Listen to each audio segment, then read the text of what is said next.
Alright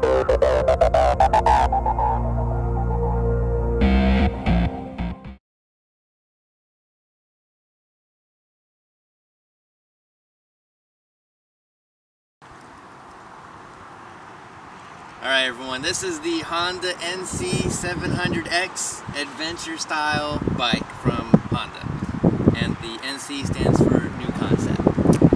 I've had it now for about maybe a little over 3 weeks, and I've put over 600 miles on it, I believe. We'll find out here in just a minute. And I'm just going to talk a little bit about what I like about the bike, what I don't like, if there's anything I don't like, and that sort of thing. So, for those that don't remember me, I used to vlog like 6 years ago. So this is a new video in 6 years. So I'm back, and this is going to be the bike that you're going to see me cruising around on. I've got some cameras coming to mount various places, so should have some good footage soon. Alright, so things we'll talk about. This is the 2013 model, and I got it used on eBay. Was the only bidder, and got it for $6,200 cash money. So I got it from a doctor that's in Tennessee, lives outside Chattanooga, and he got it fully pimped out for me, which is great. So I have the engine crash guard bars, I've got the hand guards, I have heated grips, I've got the extended lip for the windshield here, and of course the hardcover locking saddlebags, both sides, cases, the extended luggage rack here to go off the passenger seat here, so put some luggage up here, which is great. I've already had to use that a few times. And then, so we'll go ahead and talk about storage on the bike. So, contrary to what most people think when they see motorcycles, that you're used to this being the gas tank. Well, it's not the gas tank. So we'll just take a close look inside. We just put the key in here, turn it to the right, and our opening will appear. This is what is coined as the frunk, or front trunk. So welcome to my frunk. And inside here, come back over here, you do have the spot here to hold the owner's manuals. So down here you can put your owner's manual, and then this closes shut. And then right here they give you a toolkit that comes with the bike. I love this. So I opened it up, right, thinking I'm going to have all these goodies in here. So here we have the second helmet holder, which more on this later. And here's our toolkit. Right there, ladies and gentlemen. One screwdriver. It's essentially all that I get in here for a tool. And there's something else down in here.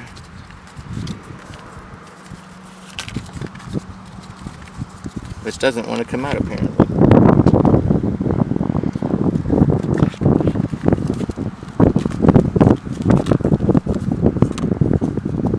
And whatever this is.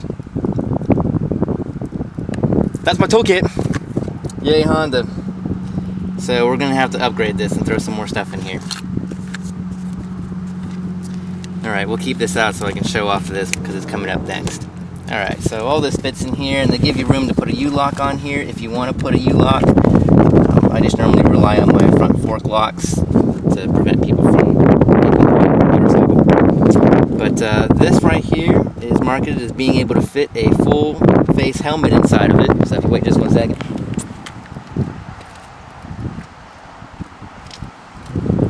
One full face helmet. Ta-da! So it's pretty nice. I will say that I normally run around with a book bag all the time, and with the frunk, I went to Walmart, I pick up a gallon of milk, I just toss it in the frunk, shut it, ride home. Easy peasy. So extra storage is always a big win when you're limited on a motorcycle. Alright, so that is the front. Alright, so now if we turn the key to the left, we behind me is the gas tank. So this is where it is now. So you just put your petrol right in here, fill it up, good to go. And if you look back here, there's a little metal rod right here. This is where you would feed your helmet through, so that it goes around on the D-ring of the helmet. So our helmet would be locked down here for the strap, and then this you just feed in here and then off to the side, and you can have your helmet be secured to your bike, so you don't have to worry about someone coming by and stealing your helmet. So that's the accessory helmet lock.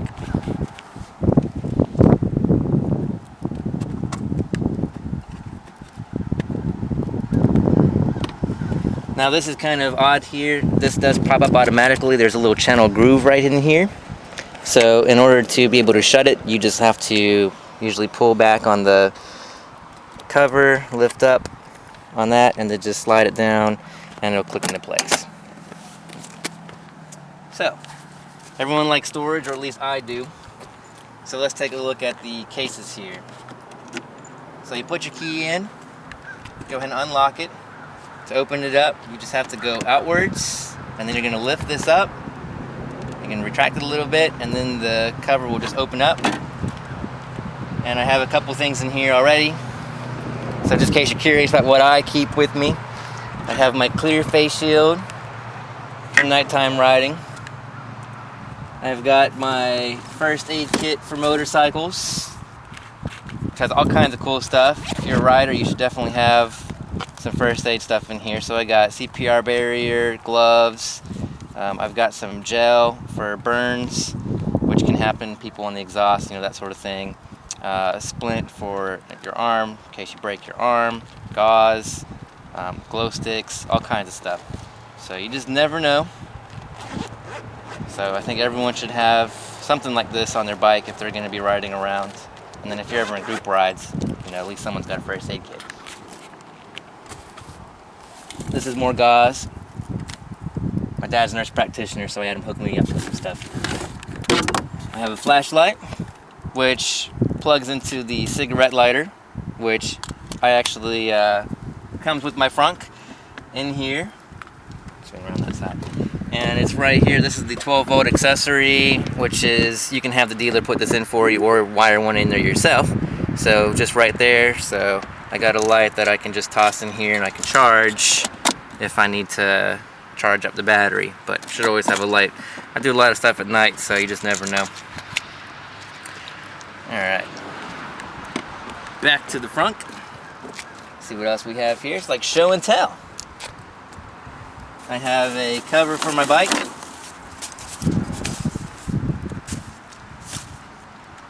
Sun does a lot of damage.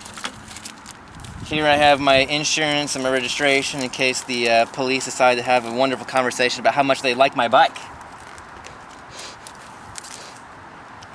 And then of course lots of bungee cords, because you got the little luggage rack there, so all that is awesome. So I'm just going to put all this back in there.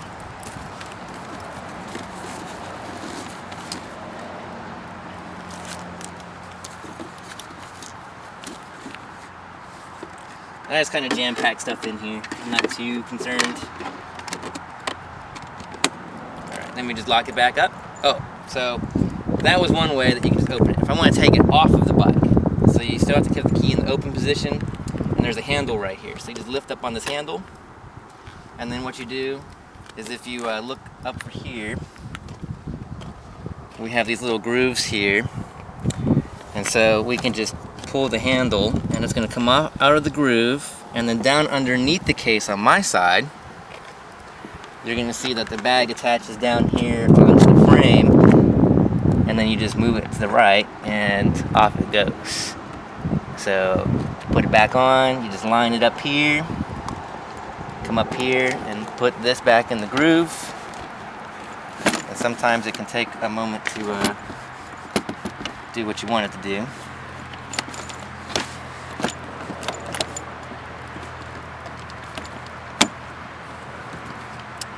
and then you lock it in place and it doesn't go anywhere. So that was that one. This one has other practical things in it. So I have my cool cargo bungee net thing that I got for free from ordering like X many dollars on bikebandit.com. So cool cargo net with lots of hooks for bungee stuff. I've got my frog togs in here for when it gets rainy and I'm stuck in a thunderstorm or something like that. So jacket and pants, very high visibility jacket. And then of course my WR1 Alpine Star gloves, which I use for winter riding, or they're waterproof, so I put those on when it rains. You may have noticed this little contraption that comes inside the case, and that's this belt thing here. So it does a great job of holding everything in place, and if you ever want to undo it, you just take it, twist, and then it undoes. And then just put it back into place and holds all your stuff. So that way when you open it up, it doesn't go all on the ground. Alright, let's see. So that was all the cool accessory-like things. I do have the heated grips. You just press a button. There's 3 different modes for that. The guy told me never to put it on the first one because you're going to burn your hands. So that's good to know because I ride all year round. And so the bike is chained. So if we come over here, you'll see that we have chain down here at the bottom. I'm more of a fan of shaft drive, but I can understand that a lot of people still like to use chain. And so you got to keep up with the chain wax every 500 miles or so. And you got to make sure that your chain's has the right amount of slack in it. The center stand is on my bike. You can get that as well. It's really nice, especially when you're doing your maintenance on your chain or tires. You can just pop it up in the center stand, and that way you can freely rotate things.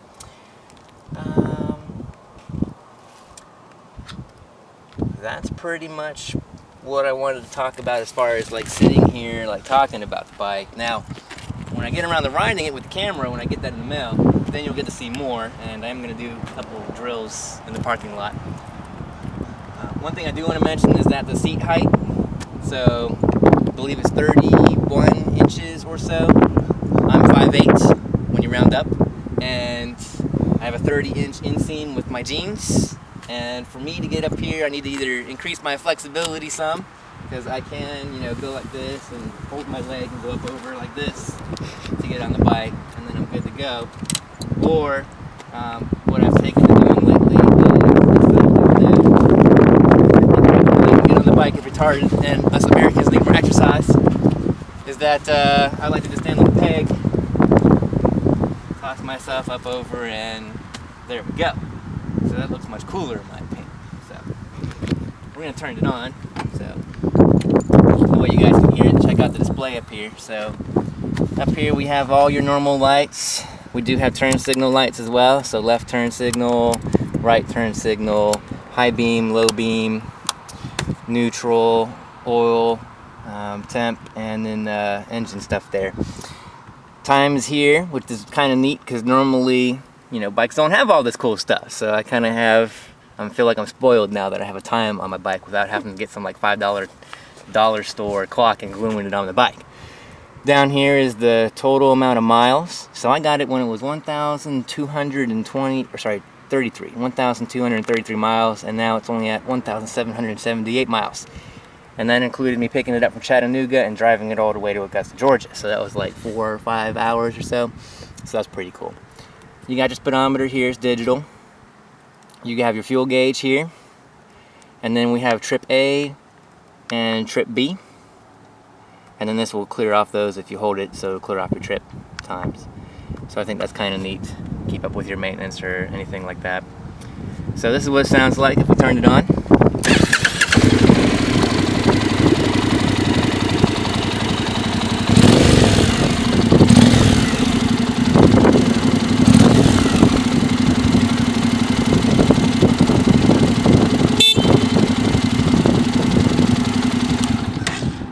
So that purr's pretty nice, no complaints. The horn could use some work, it just real shrill, I need to have something that's more my style, but I'll deal with it. And then you do have hazard flashers, So if you turn those on, you get all four going at the same time. And I did install a brake modulator back here, so when I activate my brake, you'll see it flash, but that's not stock. But for like 20 bucks, you can get the modulator and wire it in. All the wires underneath the passenger seat. So there's gonna be some more things I'd like to do to this, just to promote awareness and safety, and then of course cool stuff for me. So passenger pegs are back here. Passengers have lots of room. Got the cool handle here so you can hold on. But I think I'm gonna flip the script on my camera woman.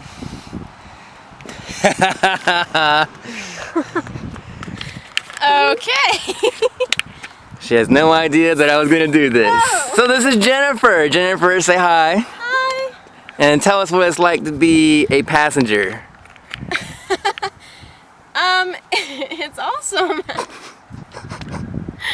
It's actually a really comfortable bike to ride on in the back. I mean, I usually can hold on to these. The other bike that he had, I don't know, you guys know the Vulcan, of course, and I have to hold on to him, but of course with this one, you hold on in the back and you have the little peg. You can sit like way back here, right up here, you have plenty of butt space, which is good because I have a giant bike girl. Okay, so yeah, and you should give me the camera. I don't have anything else to say. Bye guys! Let's see, anything else I want to talk about? Oh, I did get the custom exhaust over here, so this was add-on after the dealer. And I'll just take the case off so it's a little easier to see.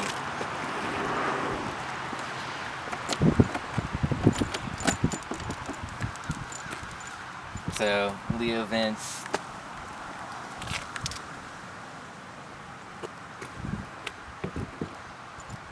I guess I could take both cases off so you can kind of see what the bike looks like without cases on it at all once I get my key back.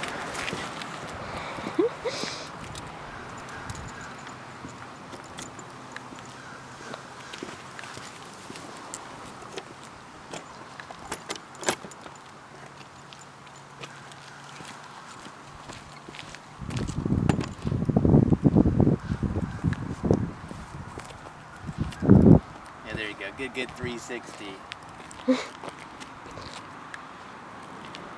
One thing that is nice, and that's not standard on a lot of bikes, is the dual disc brakes. So I have disc brakes here in the back instead of drum, which is what I'm used to, is drum brake in the back. So there's a lot of stopping power, in my opinion. Mileage may vary depending on what you're used to. So it's really nice.